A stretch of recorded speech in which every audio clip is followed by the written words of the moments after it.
نبی صلی اللہ علیہ وسلم نے فرمایا نکاح سے بہتر کوئی چیز دو محبت کرنے والوں کے لیے نہیں پائی گئی. حضرت صفیہ کے بارے میں آتا ہے کہ انہیں آپ سے بہت محبت تھی. آپ بیمار ہوئے تو انتہائی حسرت کے ساتھ بولی کاش آپ کی بجائے میں بیمار ہو جاتی. لوگوں نے سنا تو حیران ہوئی یہ کیا کہہ رہی ہیں. آپ نے فرمایا یہ دکھاوا نہیں کر رہی, جھوٹ نہیں کہہ رہی, یہ سچ کہہ رہی ہیں. اس سے کیا پتہ چلتا ہے کہ زبان سے بول کر بھی محبت کا اظہار ضروری ہے, کیونکہ دل کا کس کو معلوم. پھر اسی طرح شوہر کا احسان ماننا چاہیے, اس لیے کہ جو بھی کوئی بھلائی کرے اس کا احسان ماننا ضروری ہے, لیکن شوہر کی بھلائی تو ہر انسان کی بھلائی سے بڑھ کر ہوتی ہے, اس لیے اس کو وقتاً فوقتاً احساس دلانا چاہیے. اب دیکھیں کہ جب کوئی اور انسان ہمیں کوئی چھوٹی سی چیز بھی دے تو ہم کتنے شکر گزار ہوتے ہیں. شوہر قیمتی سے قیمتی تحفہ بھی لائے تو ہم کہتے ہیں یہ کیا لائے. بعض اوقات دیکھا گیا کہ عورتیں ہر وہ چیز جو شوہر گھر میں لے کر اس میں ضرور نقص نکالتی. پھر اسی طرح اپنے انداز سے, اپنی گفتگو سے, اپنی باتوں سے بھی شوہر کو خوش رکھنے کی کوشش کرنی چاہیے. نبی صلی اللہ علیہ وسلم نے فرمایا جس عورت نے اس حال میں انتقال کیا کہ اس کا شوہر اس سے راضی اور خوش تھا تو وہ جنت میں داخل ہوگی. لیکن صرف زبان کی بتائی ہوئی باتیں کافی نہیں, پھر جب تک انسان کا عمل بھی ساتھ شریک نہ ہو. شوہر کا احسان ماننا چاہیے, اس کی شکر گزاری کرنی چاہیے.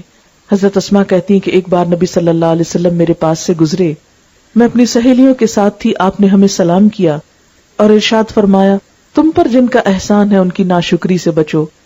تم میں سے ایک اپنے ماں باپ کے ہاں دنوں تک بن بیاہی بیٹھی رہتی ہے, پھر خدا اس کو شوہر عطا فرماتا ہے, اولاد سے نوازتا ہے.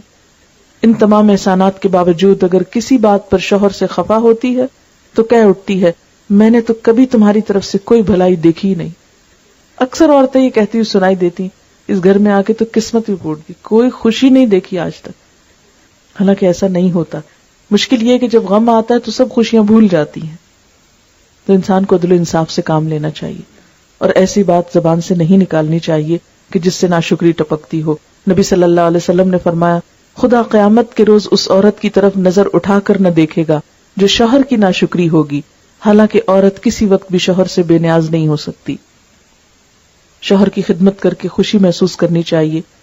نبی صلی اللہ علیہ وسلم کے ساتھ حضرت عائشہ کا معاملہ یہ تھا کہ وہ آپ کے کپڑے دھوتی, سر میں تیل لگاتی, کبھی کنگھی بھی کر دیتی, خوشبو لگا دیتی. حالانکہ یہ کام شوہر اپنے خود بھی کر سکتا ہے, لیکن باہم تعلق کو خوشگوار بنانے کے لیے چھوٹے چھوٹے دوسرے کے کام کر دینا یہ ضروری ہے. اسی طرح شوہر کے گھر بار مال اسباب کی حفاظت بھی عورت کے ذمہ. شوہر تو باہر چلے جاتے ہیں, اس لیے گھر کی نگرانی عورت کی ذمہ داریوں میں سے ہے.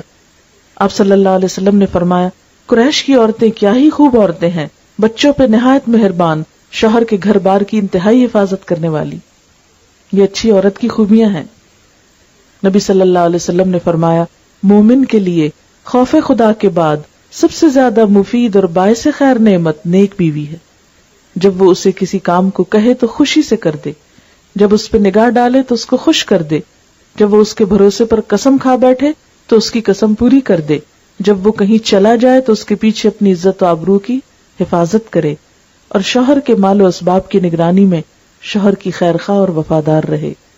صفائی, سلیقہ, آرائش, زیبائش, زیب و زینت کا اہتمام شوہر کے لیے یہ بھی پسندیدہ ہے. ایک بار حضرت عثمان کی اہلیہ کی حضرت عائشہ سے ملاقات ہوئی تو آپ نے دیکھا کہ بہت سادہ کپڑوں میں ہیں, کوئی بناؤ سنگھار بھی نہیں. تو پوچھا کہ کیا تمہارے شوہر کہیں باہر گئے ہوئے ہیں؟ تو انہوں نے کہا کہ نہیں. تو ان کو بہت تعجب ہوا کہ ایک عورت کے لیے یہ ضروری ہے کہ وہ اپنے شوہر کا دل جیتے. ایک بار ایک صحابیہ حضور صلی اللہ علیہ وسلم کی خدمت میں حاضر ہوئی, اپنے ہاتھوں میں سونے کے کنگن پہنے ہوئے تھے. آپ نے ان کو پہننے سے منع کیا تو کہنے لگی یا رسول اللہ صلی اللہ علیہ وسلم اگر عورت شوہر کے لیے بناؤ سنگار نہ کرے گی تو اس کی نظروں سے گر جائے گی. لہذا یہ پسندیدہ ہے کہ عورت اپنے شوہر کے لیے سب زیب و زینت کرے. مگر ہمارے ہاں بالکل ویلیوز بدل گئی. جب ہم بازار جاتے ہیں تو زیب و زینت بطور خاص کر کے جاتے ہیں, لیکن جب شوہر کے گھر آنے کا وقت ہوتا ہے تو جیسے تیسے میلے کچیلے ہوں. کیا ہوا, یہ تو روز کی بات ہے نا. نہیں, سب سے زیادہ عورت کے حسن کا حقدار اس کا شوہر ہے. تو اللہ تعالیٰ سے دعا ہے کہ وہ ہمیں ان باتوں کی توفیق دے, ان کاموں کی توفیق دے جن سے وہ راضی ہو جائے.